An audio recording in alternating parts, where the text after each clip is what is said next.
Deer Arnab, চিঠিটা আগ্রা থেকে লিখছি। খুব রাগ করবে জানি, but let me tell you this, এই জায়গাটা ফ্যাব। না, তাজমহলের জন্য নয়, ফতেহপুর সিক্রি। ভোর 4টের সময় আমি, সুধি, ফ্রাসোয়া আর 4 জন বন্ধু, লিখে বা বলে বোঝানো যায় না। বাই দ্য ওয়ে, তোমার অত জ্ঞান দেবার কোনো প্রয়োজন নেই। I am quite capable of choosing my friends and looking after myself. আর কে বলেছে প্রেমে পড়তে গেলে সময় লাগে? যে যার নিজের মতো করে প্রেম করে। For your kind information, Sudhir সঙ্গে প্রেম করেছি একবার, ওর হস্টেলের ঘরে। দ্যাটস অল, এর চেয়ে বেশি কিছু হয়নি। আর প্রেম করেছি বলেই যে তাকে বিয়ে করতে হবে তারও তো কোনো মানে নেই। সব সম্পর্ক একরকম হয় না অর্ণব, যেমন তোমার সঙ্গে আমার সম্পর্ক। তুমি আমার বন্ধু, পারহ্যাপস মাই বেস্ট ফ্রেন্ড। তোমার কাছে আমি সব খুলে বলতে পারি, কিন্তু তার মানে তোমার মতো একটা ক্যাবলাকে আমি বিয়ে করব? যাই হোক, রাগ কমলে চিঠি দিও। ডিয়ার ডিয়ার নেবা, এবার থেকে আমি তোমাকে নেবা বলেই ডাকবো। কি রাগ রে, এখনো রেগে আছো? I am going crazy. Cigarette আরো বেড়ে গেছে, গাঁজাও ধরেছি, কিচ্ছু ভালো লাগে না, কলেজে যাই না। প্লিজ রাইট নেবা। আচ্ছা, চিঠি না লিখে একটা গান লিখে পাঠাও, তাই পড়ি। আচ্ছা, তুমি কি সত্যি রেগে আছো নাকি অন্য কারোর সঙ্গে প্রেম করছো? যদি করে থাকো তো wish you all the luck. তুমি চিঠি না লিখলে আমি দুম করে কলকাতায় গিয়ে তোমার প্রেমিকার নাক ভেঙে দেব, বুঝলে? জয়ী। আসমা চৌধুরী জয়িতা, তোমার প্রথম প্রশ্নের উত্তর হচ্ছে না, না আমি কারোর সঙ্গে প্রেম করছি না। দ্বিতীয়ত, তোমাকে কলকাতায় আসতে হবে না। তৃতীয়ত, প্রেমের মতন ওরম দুম করে গান আমি লিখতে পারি না। একটা অনেক দিনের পুরনো গান লিখে পাঠালাম, মনে হয় তোমার ভালো লাগবে না। আজও আছে সেই সূর্যি ডোবা নদী, আজও আছে সেই নকশি কাঁথার মাঠ, আছে চালায় চোখ রেখে মিছে স্বপ্ন দেখা, আছে চিলে কোঠার ঘরে কিছু ইচ্ছে রাখা। দূরে চলে গেছে বহু দূরে,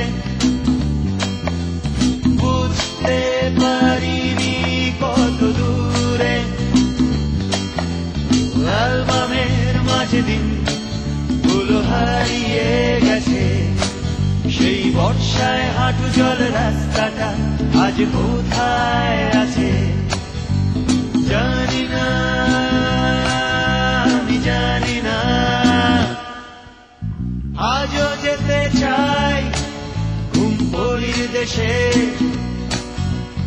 আজও ছুতে চাই সেই চাঁদের পাহাড়, আছে চাঁদের মাঝে চরকা বুড়ির চাকা, আছে তেপান্তরের মাঠে কিছু স্বপ্ন রাখা। দূরে চলে গেছে বহু দূরে, বুঝতে পারিনি কত দূরে। অ্যালবামের মাঝে দিন গুলো হারিয়ে গেছে, সেই গ্রীষ্মের দুপুরগুলো কেন বদলে গেছে জানি না, জানি না। জয়িতা, শুনলে তো খুশি হবে, একটা চাকরি পেয়েছি, বিজ্ঞাপনের চাকরি, খুব ছোট সংস্থা, কমলা এজেন্সি। আমি একমাত্র কপিরাইটার, মাসে 2000 টাকা। এটাই আমার কাছে এখন অনেক। দাদার একার ইনকামে তো এত বড় সংসারটা চলতে পারে না, তাই আমি দুম করে চাকরিটা নিয়ে ফেললাম।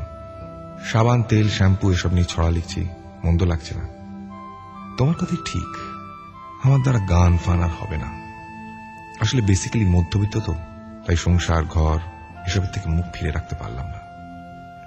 যাই হোক, নিহারের সঙ্গে হঠাৎ দেখা হলো। ক্লাস 7-এর সেই দুষ্টু ছেলেটা এখন ডানলপের অ্যাসিস্ট্যান্ট পিআরও হয়ে গেছে। ওর কাছ থেকে শুনলাম তোমার নাকি বিয়ে। ছেলেটাকে শুনলাম তোমার আব্বাই জোগাড় করে এনেছে, নিশ্চয়ই দারুণ দেখতে, দারুণ স্মার্ট, খুব ভালো ইংরেজি বলে। কবে বিয়ে জানিও? আমার তো যাওয়া খাওয়া কোনোটাই হবে না, তো একটা দারুণ ভালো গান লিখে পাঠাবো। নেভা, তুমি একটা ছাগল আর তোমার নিহার একটা গরু। তোমরা কি করে ভাবলে যে আমি আমার আব্বার ইচ্ছে বিয়ে করব? আব্বা is doing this just as an act of vengeance. কেন জানো? আমি পড়াশোনা করতে টেক্সাসে যাইনি বলে, তাই আমেরিকান এক্সপ্রেসের একটা অফিসারকে ধরে এনে আমার বিয়ে দেবার চেষ্টা করছিল। আই মেট হিম, ভীষণ ভদ্র আর ভীষণ বোরিং। আমাকে বিয়ে করার থেকে হি ইজ মোর কিন on getting transfer to Hong Kong. আমাকে একদিন ইনভাইট করেছিল ডিনারে, দিল্লি জিমখানায়। আমি গিয়ে ওকে কি বলেছি জানো? বলেছি যে আমি গাঁজা ছাড়া বাঁচতেই পারি না। ব্যাস, বিয়ে ভেস্তে গেল। গাঁজা খাওয়াটা এতদিন পর কাজে লাগলো, কি বলো? যাই হোক, বাড়িটা ইজ বিকামিং আ নাইটমেয়ার। ভাবছি ঢাকায় পালিয়ে গিয়ে ফুপুর কাছে থাকবো। একদিন ডেসপারেট হয়ে গিয়ে ফুপুকে একটা চিঠিও লিখে ফেলেছিলাম। নেবা, শুনলাম ওখানকার সিচুয়েশন নাকি আরো খারাপ, একেবারে সরাসরি ওয়ার, মুক্তিযুদ্ধ। ওরা নাকি স্বাধীনতার জন্য লড়াই করছে, এখান থেকে কাউকে যেতে দিচ্ছে না। কি হচ্ছে বলো তো চারিদিকে? Do you understand? I don't want to understand. All I know is বাড়িটা ইজ বিকামিং ইনসাফারেবল, আর আমার গাঁজা খাওয়া আর ঘুমের ওষুধ খাওয়া বেড়ে যাচ্ছে। The rest of the world doesn't matter to me. Joyita, গতকাল তোমার চিঠি পেয়েছি। প্রথমত তোমাকে একটা বিশাল বড় কনগ্রাচুলেশনস। নিজের বিয়ে নিজে একা ভেঙে দেবার সাহস তোমার আছে জেনে ভীষণ ভীষণ এক্সাইটিং লাগছে।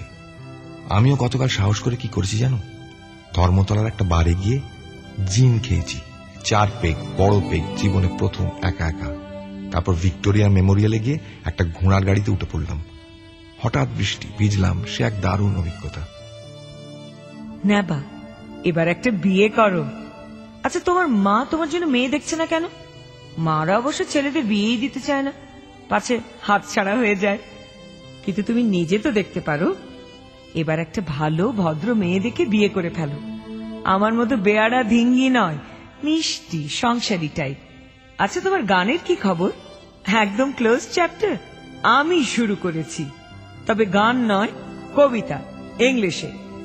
কিছু তো একটা করতে হবে। কিছুদিন না ছবি আঁকা ট্রাই করলাম, হলো না। এখন কবিতা, জাস্ট সময় কাটানোর জন্য। বিশ্বাস করো নেবা, আমার একদম সময় কাটে না। নিজের ঘরে বন্দী হয়ে বসে বসে খালি গাঁজা খাই আর ঘুমের ওষুধ খাই। Right now I am out. তাই কি লিখছি নিজেই জানি না। তোমাকে দেখতে খুব ইচ্ছে করছে নেবা। যদি পারো তো আমাকে এখান থেকে নিয়ে যাও, নইলে কে জানে কি হয়ে যাবে। পারবে আমাকে নিয়ে যেতে? আমাকে বিয়ে করবে নেবা? জয়িতা, তোমার চিঠি পেয়েছি গত সপ্তাহে। একবার নয়, বহুবার পড়েছি। যদি নেশার ঘরে লিখে থাকো তাহলে নেশা কেটে যাবার পর আফসোস করবে, কারণ আমি মন ঠিক করে ফেলেছি। হ্যাঁ, আমি তোমাকে বিয়ে করব। বাড়িতে কিচ্ছু বলিনি, তোমার উত্তরের অপেক্ষায় রইলাম। তারপর সব প্ল্যান করা যাবে। অর্ণ, পুনশ্চ পারলে তোমার একটা ছবি পাঠিও, পোস্ট কার্ড সাইজ। নেবা, কয়েক ঘন্টা আগেই তোমার চিঠি পেয়েছি। কি করব, কি লিখবো বুঝে উঠতে পারছি না, শুধু কান্না পাচ্ছে। এখনো কাঁদছি। এতদিন ধরে ভেতরে ভেতরে ভীষণ চেয়েছিলাম তুমি আমাকে প্রপোজ করবে।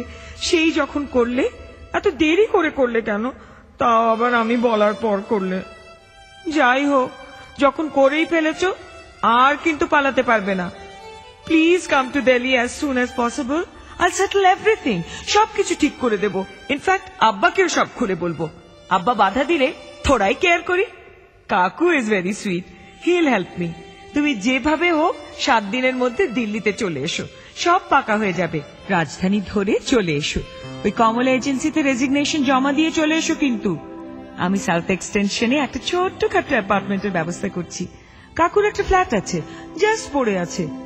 প্লিজ হারি, প্লিজ প্লিজ প্লিজ। কবে আসছো জানাও, চিঠি না টেলিফোন করে ফাস্ট। তোমার ক্লাসে সেই বিগ ফ্যাট স্নব জয়ী। প্রিয় জয়িতা, গতকাল সকালে তোমার চিঠি পেয়েছি। এখন রাত 12টা। 2 দিন অফিস যায়নি। সারাদিন ধরে ভেবেছি। একবার ভেবেছিলাম তোমার চিঠির উত্তর দেব না, কিন্তু তারপর মনে হলো একদিন সময় মতো প্রপোজ করতে পারিনি, আজ অন্তত ঠিক সময় সত্যি কথাটা বলে ফেলা উচিত। না জয়িতা, আমি কলকাতা ছেড়ে গিয়ে দিল্লিতে থাকতে পারবো না, এবং সেই কারণেই তোমার কাকুর দেয়া হিন্দুস্তান টমসনের চাকরিটা আমি নিতে পারছি না।